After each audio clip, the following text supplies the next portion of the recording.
చేయడానికి ప్రజల్ని కూడా అప్రమత్తం చేయడానికి ఈరోజు మా పార్టీ తరఫున ఈ పత్రికా సమావేశానికి మిమ్మల్ని ఆహ్వానించడం జరిగింది. ఎన్నికల్లో గెలవడానికేమో అడ్డగోలుగా హామీలు ఇచ్చారు.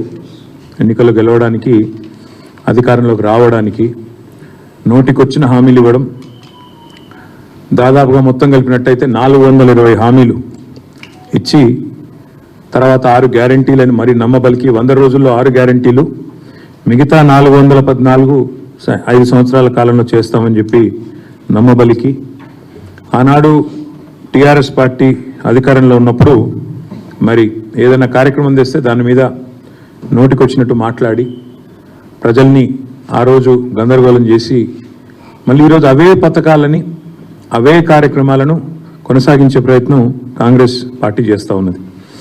ఇందుకు తాజా ఉదాహరణ ఎల్ఆర్ఎస్ స్కీమ్ పైన కాంగ్రెస్ పార్టీ విధానం. లేఅవుట్ రెగ్యులరైజేషన్ స్కీమ్ ఏదైతే ఉన్నదో దీనికి సంబంధించి వాళ్ళ కాంగ్రెస్ పార్టీ ఏ రకమైన వైఖరి అవలంబిస్తున్నదో ఒక్కసారి మీకు ఎక్స్ప్లెయిన్ చేయాల్సిన బాధ్యత మా మీద ఉన్నది. ప్రజలను కూడా అలర్ట్ చేయాల్సిన బాధ్యత మా మీద ఉన్నది. ఆనాడు ఎల్ఆర్ఎస్ బీఆర్ఎస్ ప్రభుత్వం తీసుకొచ్చినప్పుడు 2020 ఆగస్టు 31 నుంచి అక్టోబర్ 31 వరకు దరఖాస్తులు ఆహ్వానించడం జరిగింది. అందులో భాగంగా 25,44,000 దరఖాస్తులు ఆ రోజు ప్రజలు ఇవ్వడం జరిగింది. ఆ రోజు లేఅవుట్ రెగ్యులరైజేషన్ కోసం మరి కొంత ఫీజు కూడా, నామినల్ ఫీజు ఒక 1000 రూపాయల చొప్పున నామినల్ ఫీజు కూడా పెట్టడం జరిగింది. అయితే కోమటిరెడ్డి వెంకటరెడ్డి గారు ఆనాడు ఎంపీ, ఈరోజు మంత్రి, ఆయన స్వయంగా పోయి కోర్టులో కేసు వేశారు. ఇది అన్యాయము అని చెప్పి కేసు వేయడమే కాకుండా ఆయన ఏమన్నారంటే పాత విధానంలోనే రిజిస్ట్రేషన్లు చేయాలి, మీరు ఎల్ఆర్ఎస్ అని పెట్టి ఈ రకంగా చేయడం అన్యాయము అని చెప్పడమే కాకుండా ఆయన ఎన్నికల ప్రచారంలో కూడా దీన్ని ఒక అస్త్రంగా వాడుకున్నారు. ఎల్ఆర్ఎస్ గుదిబండలాగా మారింది, దీన్ని తక్షణమే రద్దు చేయాలి, ప్రజల్ని ఇబ్బందులు గురి చేస్తున్నారు మీరు అని చెప్పి కోర్టుకు కూడా పోయినారు ఆనాడు ఈరోజు మంత్రి గారు, ఆనాటి ఎంపీ కోమటిరెడ్డి వెంకటరెడ్డి గారు.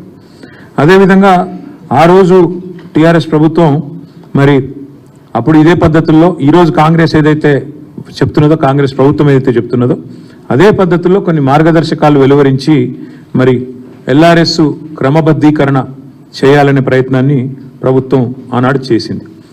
చేస్తే ఆ రోజు గౌరవనీయులు ప్రస్తుత ఉప ముఖ్యమంత్రి బట్టి విక్రమార్క గారు అన్న మాట, వారు ఏమన్నారంటే వచ్చేది మా ప్రభుత్వమే, ఎల్ఆర్ఎస్ను రద్దు చేసేస్తాము, చాలా దుర్మార్గమైన విధానం ఇది ఎల్ఆర్ఎస్ అనేది, అసలు ఎల్ఆర్ఎస్ ఎవరు కట్టవద్దు అని చెప్పి బట్టి విక్రమార్క గారు ఆనాడు సిఎల్పి నాయకుడిగా శాసనసభలోనే మీడియా పాయింట్లో ఇది హేతుబద్ధంగా లేదు, కాంగ్రెస్ అభ్యంతరాలు వ్యక్తం చేస్తే సవరణలు చేస్తామన్నారు మీరు, కానీ జీవో ప్రకటించినారు. ఇప్పటికే న్యాయ పోరాటం చేస్తున్న వెంకటరెడ్డి గారికి నేను సంఘీభావం చెప్తా ఉన్నాను, హైకోర్టులో బిల్లు కూడా వేస్తున్నా అని అది చెప్పినారు. చెప్పడంతో పాటు అసలు ఎల్ఆర్ఎస్ రద్దు చేస్తాము, ఎవరు కట్టవద్దు అని బట్టి విక్రమార్క గారు కూడా చాలా స్పష్టంగా కామెంట్ చేసినారు.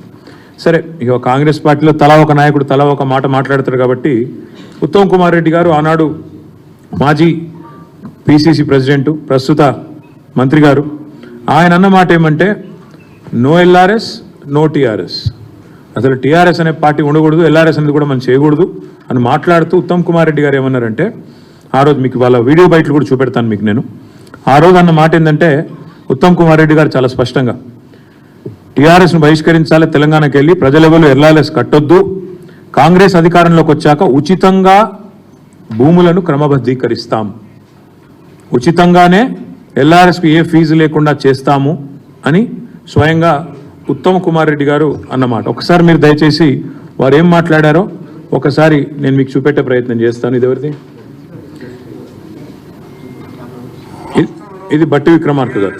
పార్టీ సంబంధించిన నాయకత్వం కానీ రాష్ట్ర ప్రభుత్వం కానీ రాష్ట్ర ప్రజలపైన ఏదో రకంగా పెద్ద ఎత్తున పడి పన్నుల పేరు మీదనో లేదా ఇంకో దాని పేరు మీదనో వాళ్ళ రక్తాన్ని పీల్చాలనేటువంటి ఆలోచనతో రాష్ట్ర ప్రభుత్వం ఉంది. అన్ని రిజిస్ట్రేషన్లు ఆపి పెద్ద భయాందోళనకు గురి చేస్తా ఉన్నారు ఈరోజు రాష్ట్రంలో. మీరు ఎల్ఆర్ఎస్ కడితేనే రిజిస్ట్రేషన్ అంటున్నారు, రిజిస్ట్రేషన్ ఆపే హక్కు మీకెవడిచ్చిందండి? మేము రాష్ట్ర ప్రజలందరూ కూడా కాంగ్రెస్ పార్టీ పక్షాన విజ్ఞప్తి చేస్తూ ఉన్నాం. భయపడబాకండి. నేను నిన్న మొన్న ఇప్పటిమిప్పుడుగా మీరు తీసుకొచ్చిన అప్పులన్నింటినీ కట్టడానికి ఆ అప్పుల భారం ఈరోజు ప్రజల మీద వేస్తా ఉన్నారు ఈ రకంగా. సో ఇది మంచిది కాదని మేము గతంలో కూడా చెప్పాం. ఇంకా 2-3 సంవత్సరాల తర్వాత ఇంకెట్లా ఉంటుందో ఒక్కసారి ఆలోచిస్తేనే భయాందోళనగా ఉంది. ఈ భారాన్ని భరించలేక ఒక అర్థం చేసుకొని ఒక కంక్లూజన్కి వచ్చారు, ఎన్నికలు ఎప్పుడు వస్తాయా, దీన్ని ఎప్పుడు పడిద్దామని. మీరెవరు ఆందోళన పడబాకండి అని చెప్పి నేను వారికి విజ్ఞప్తి చేస్తూ, వీలైతే అసలు కట్టబాకండి, మీ అందరికీ వెసులుబాటు కలిగిస్తాం. వాళ్ళకి వీలైతే కట్టబాకండి, మీకు అందరికీ వెసులుబాటు కలిగిస్తాం. ప్రజల రక్తమాంసాలు పీలుస్తున్నారు. ఆనాడు ప్రతిపక్షంలో ఉన్నప్పుడేమో ఎల్ఆర్ఎస్కు ఫీజు కట్టండి అంటే రక్తమాంసాలు పీల్చేస్తున్నారు అని. మరి ఇవాళ బట్టి విక్రమార్క గారు సమాధానం చెప్పాలా? మరి మీరు కూడా ఇప్పుడు రక్తమాంసాలు పీలుస్తున్నారా? లేక ఫీజులు కట్టమని ఏదైతే సేమ్ మేము ఏదైతే ఫీజు చెప్పామో అదే పెట్టి మీరు మార్చి 31 లోపల కట్టాలని చెప్పి మెడ మీద కత్తి పెట్టి ఈ రాష్ట్రంలోని మధ్యతరగతి ప్రజల రక్తమాంసాలను తాగుతున్నారా? చెప్పాలి.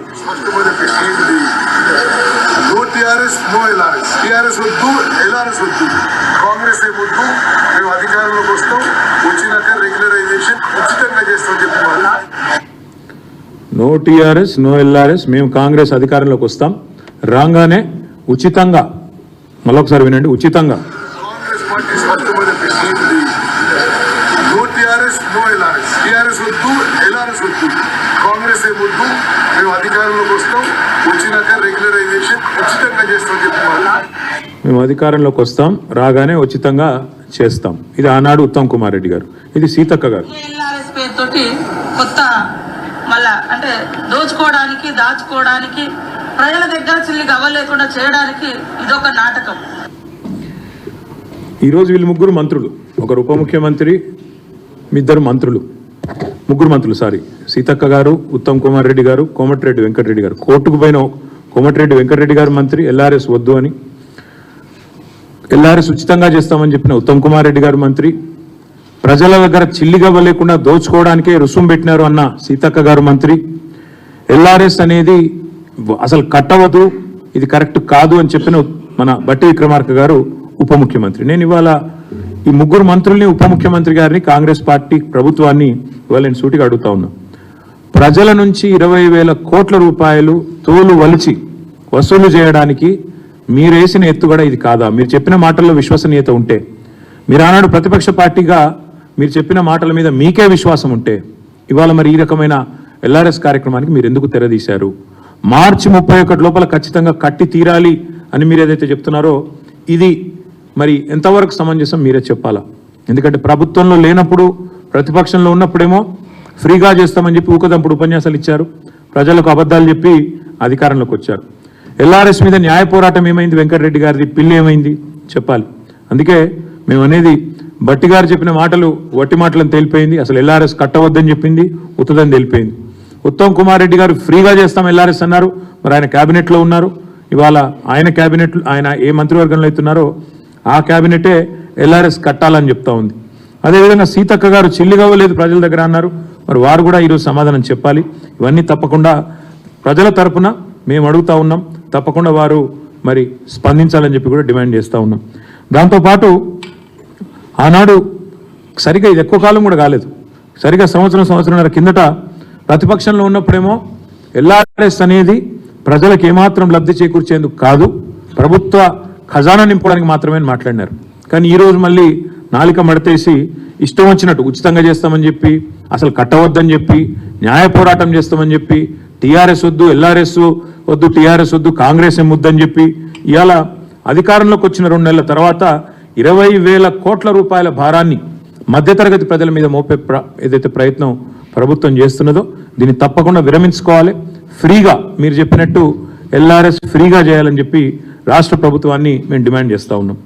ఎల్ఆర్ఎస్ పథకానికి అప్లై చేసిన 25,44,000 మంది ఎవరైతే ఉన్నారో వారందరి తరఫున రాష్ట్ర ప్రభుత్వాన్ని కోరుతున్నాం, ఉచితంగా చేస్తామని మాట ఇచ్చిండ్రు, ఉచితంగా చేయాలి. లేకపోతే ఒక్కొక్క కుటుంబం మీద దగ్గర ₹1,00,000 పైచిలకు భారం పడే ప్రమాదం ఉంది. మీరు 20,000 కోట్ల రూపాయల కోసం మరి ఈరోజు వాళ్ళు ఈ రకమైన కార్యక్రమం తీసుకున్నారు. ప్రజల నుంచి ముక్కుబిండి మార్చి 31 లోపల వసూలు చేయాలని ముఖ్యమంత్రి గారే టార్గెట్ ఇచ్చినట్టుగా మాకు సమాచారం ఉంది. ఒక్కొక్క కుటుంబం మీద ₹1,00,000 పైచిలకు మరి భారం పడబోతా ఉన్న ఈ పరిస్థితిని వెంటనే ప్రభుత్వం స్పందించి తప్పకుండా వారు ముందుకు వచ్చి గతంలో ఇచ్చిన మాట ప్రకారం వారు నిలబెట్టుకోవాలి, ఉచితంగా చేయాలని చెప్పి కూడా మేము కోరుతా ఉన్నాం. పేద ప్రజలు ఆనాడు బట్టి విక్రమార్క గారి మాట, పేద ప్రజలు కష్టపడి పోగేసుకున్న ఒక్కొక్క రూపాయిని కష్టపడి కొన్ని ప్లాట్లలో పెట్టుబడి పెడితే దాన్ని లాక్కుంటుంది ప్రభుత్వం. ఇవాళ మరి రిజిస్ట్రేషన్ చేయమని మెడ మీద కత్తి పెట్టిందని చెప్పి విక్రమార్క గారు ఆనాడు అసెంబ్లీలో మాట్లాడిన మాట. అందుకే మేమనేది వెంటనే ప్రభుత్వం స్పందించి మరి తప్పకుండా ఈ విషయంలో వారి వైఖరిని మార్చుకోవాలని డిమాండ్ చేస్తూ ఉన్నాం. ఆ రోజు బట్టి విక్రమార్క గారు చేసిన డిమాండ్ని నేను పునరుద్ఘాటిస్తూ ఉన్నా.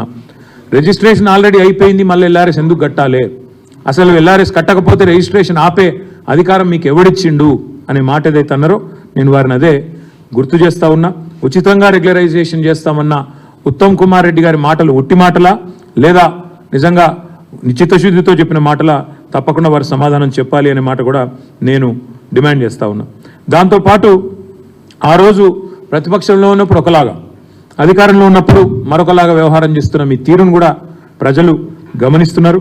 25 లక్షల కుటుంబాలు, ఒకటి కాదు రెండు కాదు, 25 లక్షల కుటుంబాలకు సంబంధించిన ముఖ్యంగా పేద దిగువ మధ్యతరగతి కుటుంబాలు మరి మార్చి 31 లోపల మెడ మీద కత్తి పెట్టి కట్టాల్సిందే అని ముక్కుబిండి వసూలు చేసే ప్రయత్నం ఏదైతే చేస్తున్నారో దీన్ని తప్పకుండా నిరసిస్తున్నాము, ఖండిస్తున్నాము.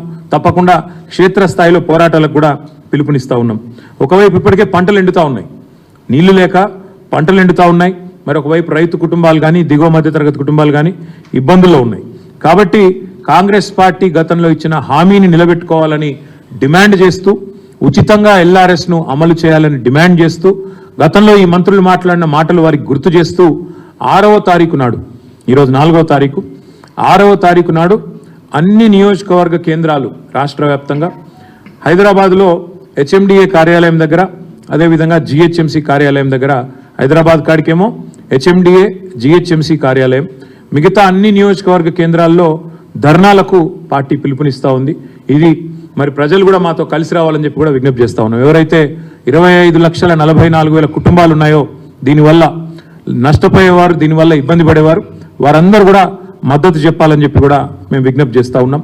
6వ తారీఖు నాడు రాష్ట్ర వ్యాప్తంగా ధర్నాలు కూడా చేయబోతా ఉన్నాం. నిరసన కార్యక్రమాల్లో ఇది మొదటిది కాబోతా ఉంది. తదనంతరం జిల్లా కేంద్రాల్లో కూడా మరి జిల్లా కలెక్టర్లను కలవడం, అదేవిధంగా రెవెన్యూ ఆర్డీఓ గారు, కలెక్టర్లు అక్కడ కలెక్టర్లు, లేని చోట ఆర్డీఓలు ఉన్న అక్కడ ఆర్డీఓలను కూడా కలిసి మా పార్టీ తరఫున, బాధితుల తరఫున వినతి పత్రాలు కూడా అందజేస్తాం. తప్పకుండా మా పార్టీ తరఫున న్యాయ పోరాటం కూడా చేస్తాం ఈ విషయంలో అని చెప్పి కూడా నేను విజ్ఞప్తి చేస్తా ఉన్నా. గతంలో మరి పిల్లేసిన వెంకటరెడ్డి గారు, గతంలో పెద్ద పెద్ద మాటలు చెప్పిన బట్టి విక్రమార్క గారు, ఆనాడు ఫ్రీ అని ఇవాళ ఫీజు అడుగుతున్న పెద్దలు ఎవరైతున్నారో వీరందరినీ కూడా నేను విజ్ఞప్తి చేస్తా ఉన్నా, స్పందించండి. తప్పకుండా మీరు స్పందించి మీ వైఖరి మరి మార్చుకొని తప్పకుండా మీరు ముందుకు రావాలని విజ్ఞప్తి చేస్తూ, మరి ఈ వీడియోలు ఏవైతే బట్టి గారు చెప్పిన మాటలు, ఏదైతే సీతక్క గారు చెప్పిన మాటలు, ఉత్తమ్ కుమార్ రెడ్డి గారు చెప్పిన మాటలు ప్రతి గ్రామానికి, ప్రతి పట్టణానికి కూడా సోషల్ మీడియా ద్వారా కూడా విస్తృతంగా పంపిస్తాం. వీళ్ళ ద్వంద్వ వైఖరిని, వీళ్ళ రెండు నాలుకల విధానాన్ని, ప్రతిపక్షంలో ఉన్నప్పుడు ఒకలాగా, అధికారంలో ఉన్నప్పుడు మరొకలాగా మాట్లాడే వైనాన్ని కూడా ఎండగడతాము. తప్పకుండా 6వ తారీఖు నాడు అన్ని నియోజకవర్గ కేంద్రాల్లో నిరసనలు, 7వ తారీఖు నాడు అన్ని ఆర్డీఓ కార్యాలయాలు, అదేవిధంగా కలెక్టర్ ఆఫీసులను కాడ 33 జిల్లాల్లో కలెక్టర్లకు కూడా విజ్ఞాపన పత్రాలు ఇస్తాం. అప్పటికి ప్రభుత్వం దిగిరాకపోతే న్యాయ పోరాటం కూడా ఈ 25 లక్షల కుటుంబాల తరఫున చేస్తాము. మేము కూడా ప్రజలకు విజ్ఞప్తి చేస్తూ ఉన్నాం. ఎల్ఆర్ఎస్ కట్టమని ఎవరైతే అధికారులు ఒత్తిడి చేస్తూ ఉన్నారో, ఫోన్లు చేస్తూ ఉన్నారో వారిని అడగండి, నిలదీయండి. మరి మీరే చెప్పారు కదా కాంగ్రెస్ వస్తే ఫ్రీగా ఎల్ఆర్ఎస్ అని చెప్పారు కదా, ఇవాళ ఎందుకు మాట నిలబెట్టుకోవట్లేదు అనే మాట కావాలంటే ఉత్తమ్ కుమార్ రెడ్డి గారి వీడియోని, బట్టి విక్రమార్క గారి వీడియోని, సీతక్క గారి వీడియోని ఆ అధికారులకు వినిపించి చూపెట్టి తప్పకుండా నిలదీయండి, అడగండి అని చెప్పి కూడా ప్రజలకు విజ్ఞప్తి చేస్తూ ఉన్నాం. ఎందుకంటే ప్రశ్నించకపోతే న్యాయం లభించదు.